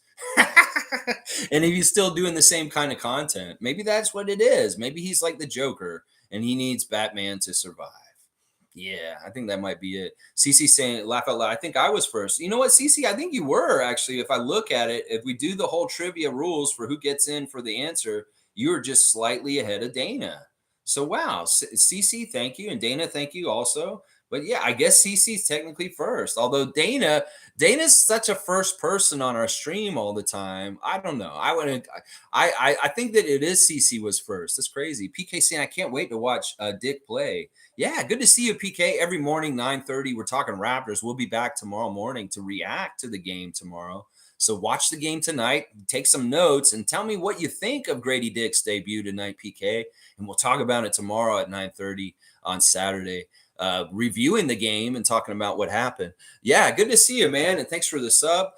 Mike is saying CC was first. Not going to lie, he can't see it yet, maybe. I didn't see it yet first. Oh, and Dana's admitting, yep, CC was first. You know what? It doesn't matter. Y'all are both first. CC, you're technically first, but Dana's always coming in doing first. So first, y'all are firsters. You're firsters. Firsters. Cowboys saying, yeah, let's go, CC and Dana. That's right. Thank you. That's amazing. I don't even know how to deal with this. In some ways, I feel uncomfortable in some ways, but I appreciate it. I really do. Seymour saying, Fred's going to get raped by Green and Christopher. Oh, my gosh. Seymour Pape. That's a very strong word right there. Christopher's been traded, so they broke them up. Their little fun time crew. So Josh Christopher is now a Grizzly, I believe. So he's not actually on the Houston Rockets at this point. In fact, he's part of the deal for Dylan Brooks, I believe. He's part of that sign and trade deal. So Josh Christopher is actually in Memphis at this point. So First Seeker's here. Good to see First Seeker, another new name every day, 9:30. Hope you'll keep joining us. Do not forget about Otto Porter, Thaddeus Young, Joe Wieskamp, and all the new coaches. Yes. There's good leadership in Thaddeus. Obviously, I want him to be respected and listened to. Scotty, listen to Thad, please. Just listen to Thaddeus. He's just such a nice guy. He has the best intentions. He knows what's best for you in a lot of ways, in some ways that you may not even know. And that's part of why Thaddeus is a great mentor and somebody for you to look up to. I know you love him. You guys love each other. Even after the little disagreement last year, you both said, that's my guy and that's my guy. And you love each other. So listen to Thad, please, this season. And Otto, I'd love to see Otto come in healthy, make three-pointers, be a good defensive forward for us, and a leader behind the scenes also as a champion Raptor. Somebody who won a championship with the Warriors, who's on our team, who has a ring. He can teach these young guys. This is how we did it. This is how we do it. And that's what we need. We need leadership in that kind of way. Joe Weezy, we got to see how he does tonight. There's no guarantees for Joe so far this season. And same thing for Ron Harper. All these guys that are playing tonight, except for Grady and Marquise and O'Banner, I have no idea exactly what can happen to them, and they're playing for something. Now, Ron and Joe have an easier path to making the team for sure, but there's nothing guaranteed for these guys. And if they don't play at a high level, it's a lot easier for Bobby Webster to cut them and get somebody else that's sitting on the waiver wire still. There's some crazy, crazy players that have not been signed yet that are still just floating out there. And that may very well be the second plan. If some of these guys don't look good in Summer League and they're kind of already slated to be roster spots for us, there may be a real quick change. And that's why Joe Weezy's got to shoot real well tonight and continue to play really well in Summer League. Yep, and yep. Thank you for Seeker. Cowboys saying your team is stacked. This team is stacked. Yeah, and Jan saying, yo, what's up, Jan? How you doing, Jan? Good to see you again. It's been a bit. I know you were in the chat yesterday for the press conference yesterday, Jan. Good to see your name in the chat for the Jakob press conference yesterday. Seymour saying, happy Stampede, everyone. Ladies and Daisy Duke shorts. I'm in heaven. Sheriff Seymour Pave is like Sheriff Seymour Coltrane, Roscoe P. Coltrane today. He's like, goo, goo, goo, goo. I see the girls in the Daisy Dukes. Goo, goo, goo. Hey, Daisy, could you come over to the boar's nest and see old Boss Hog and I tonight? I don't know, Roscoe. I'm supposed to go home and make food for Uncle Jesse. Oh, I think you, goo, goo, goo, goo, goo. I don't know what's going on there. But yeah, Stampede starting out in Calgary. It's a big week in Alberta when it's the Calgary Stampede. And Seymour, enjoy it out there. Sheriff Seymour Pape holding it down in Calgary for us at the Alberta Stampede, baby. That's right. Look at those girls in the Daisy Dukes on. Yeah. Infamous is saying, thank you, Seymour, for the dunk request. There you go. You got you that, it's a lob.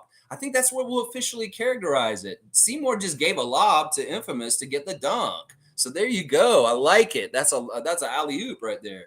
Mike's saying Thad will have an effect on OG. We know, but we need OG to help relay things to Scotty. If Scotty needs more of a friend mentor, maybe he's a guy that listens to close friends more than older people. Yes, yes, and yes, and yes. I hope that it's just Fred. Fred's style just rubbed him the wrong way, and Scott will listen to everybody else that's still on the team at this point. That Thaddeus, he'll listen to. OG, he'll listen to. Pascal, he will listen to. Jakob, he will listen to.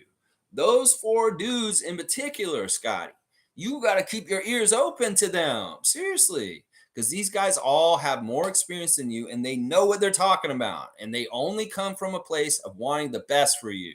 There's no kind of weird thing where you have to mistrust them. Maybe you mistrusted Fred when Fred came and told you to do stuff. Maybe you thought that's a weird thing that he's telling me to do. Is he telling me to do that just for his own selfish reasons? I don't trust Fred. Why did he give me that advice that way? Well, hopefully you trust these other guys. And when they give you advice, you take it to heart and maybe use it and very much like get better as a player because of the mentoring around you. You'll be able to mentor people down the road. In fact, you may be able to mentor Grady Dick this season, show him the ropes on the NBA as a rookie. But you need to realize you need mentors also.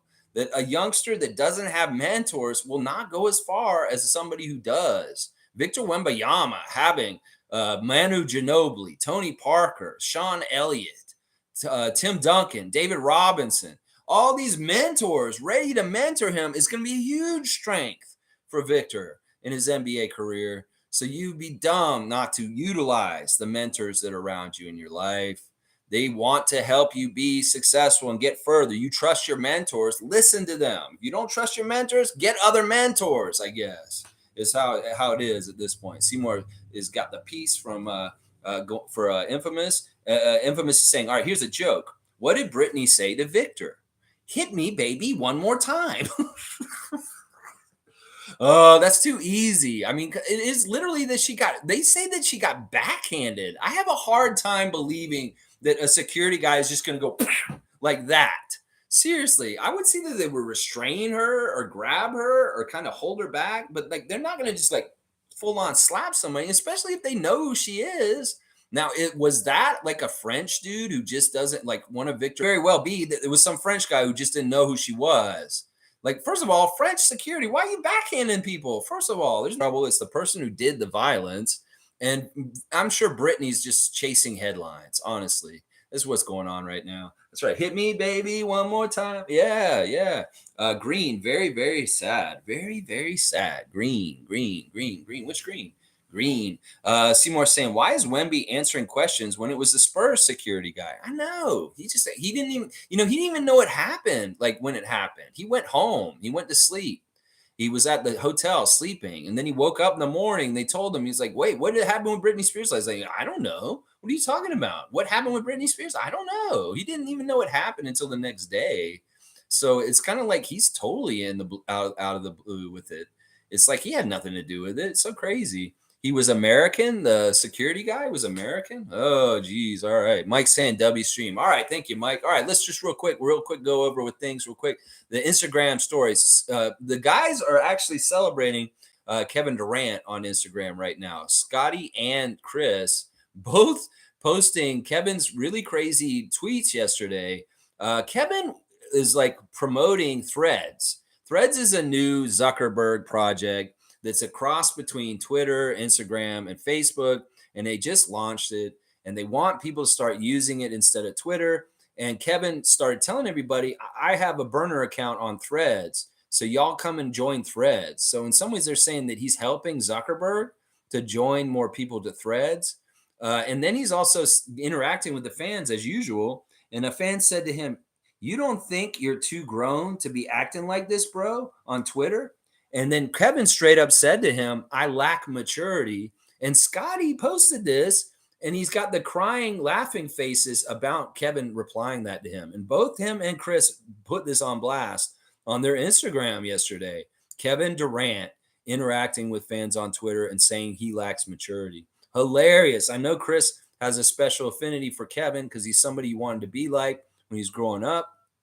And then Scotty, who knows? Maybe this has something to do with some of the stuff that's going on with him, talking about maturity issues, and he's making light of that. Mr. New York City has a post of a picture of him in the gym at Las Vegas, putting up a shot. I'm telling you, man, Noel's going to be fun tonight. And he's putting on blast also his podcast with Ahmet Man. Very excited to get that one-on-one interview with Ahmet. And good job, Ahmet Man, being on site, getting good questions asked on our Raptors at Summer League. Yeah. There you go. W Stream. John saying, any player you paying attention to on the Rap Summer League, look out on Cambridge Jr. and Hogg. Hogg's on my list. Coming from Australia with that kind of size and that kind of height, he was so touted when he came out of university that he was going to be in the NBA, but he screwed things up and he had to go international for a little while. He's in a weird place where he could come back and reclaim an NBA career because he wants it bad. He did really well in the NBL last year in Australia. And he's a weird mix of three-point shooting and some size. So very, very interesting player with DJ Hogg. He is on my list to watch. But the one player I'm watching the most tonight, Jan, is Mo Gee. Mo Gee is got a frame just like Chris Boucher. He can block threes just like Chris Boucher. He's a little bit shorter than Chris, but in some ways, he's got a lot of the same kind of unique talent that Chris does as far as that crazy speed and length. And he just gets all over the place. He's very, very active, has a crazy motor. And in some ways, I'm very interested to see what Mo Gee does tonight. He's the guy I'm very much watching. Cowboys saying later, Lex and Raptor Freaks. Bam. Have a great day. Can't wait for tonight. Grady and Noel 20 plus points. Yeah, it's gonna be Noel hitting up Grady like crazy. I want to see Grady get like a 30 plus point game. I really could see that happening. If they're really looking for somebody to get assists off of, Grady may be the best outlet. And Marquise is known for setting guys up. He may want to really establish that great continuity and a chemistry with Grady Dick right away in the Summer League tonight by setting him up with some pretty awesome, great shots from three in a very nice situation. So that's something to watch for also. The chemistry between Noel and Dick and how he sets up Grady for big shots. It's going to be very cool. Seymour saying Scotty promoting Taki is cool too. Yeah, Scotty, I think he promoted. Yeah, I think I know what you're talking about. All right, once again, we're playing tonight, 6:30. Be ready. Bulls have an interesting team. We should do really well. I'm excited about it. Check your WNBA fantasy teams and make sure your lineups are set up for today. Always got good competition going on in that WNBA Raptor Freak Fantasy League. Thanks to everybody who's playing, and keep up the good work. Keep going. All right, y'all, let's wrap it up. We're under 2 hours. I love it. That's pretty good. You know, if you didn't notice, I cut down the time between replying on here. I cut it down to 2 minutes from 5 minutes. How did you guys feel about that change? Since there's less wrenches, I'm going to go ahead and make it so that you guys can not be timed out for so long, 5 minutes. So that's one of the new changes also with the channel. in the last day or so. Also, thanks for the super chats. Thanks for my first ever stickers, Dana and Cece. Fantastic! Wow, I am so touched and honored. And we'll see how it goes with these things. It's not about the money. Trust me, it really isn't. It's just me kind of exploring YouTube, being monetized now, and seeing how it works. I really don't need any money from this channel, but it wouldn't hurt to have a little compensation for the work that I do. But that's not why I do this channel. I do this for the pure passion of being a very, very passionate Raptors fan that wants to help Raptors Nation be informed and stay positive in all situations. And that's what I'm doing. Jan saying, yes, love the conversation. Keep it up. Thank you, Jan. I really appreciate it. I remember you from before, and I know you told me you watch from time to time. And I appreciate you being here for sure. All right, y'all. Let's go Raptors. Let's beat the Bulls tonight. Let's not mess around. We have a really bad taste in our mouth from the play-in, from the way that we lost the Bulls. This isn't the same squads. It's not going to be the Raptors versus the Bulls from that day. It'll be totally different people, but it's still the franchises. And in some ways, we got some get back to get at the Bulls for them putting us out and ending our season last year. So let's get some revenge tonight, even if it is an innocuous summer league game. It matters. We want to win. That's what Masai and Bobby are always saying. We want to win. Scotty wants to win. Darko wants to win. Grady wants to win. We want to win. So we want to get that W tonight. Yeah, we want to get that W tonight and win summer league. Let's go. Let's go. Yeah, Spicy P saying, let's go. That's right, Spicy. Get out there. Yeah, Pascal. This is your team now, buddy. Let's go, Siakam. All right, y'all. Have a great day, and I'll see y'all tomorrow for reaction to the game tonight, and I'll join you at 9:30. Let's go, Raptors. Let's beat those Bulls, baby. You're going down, Bulls. Yeah.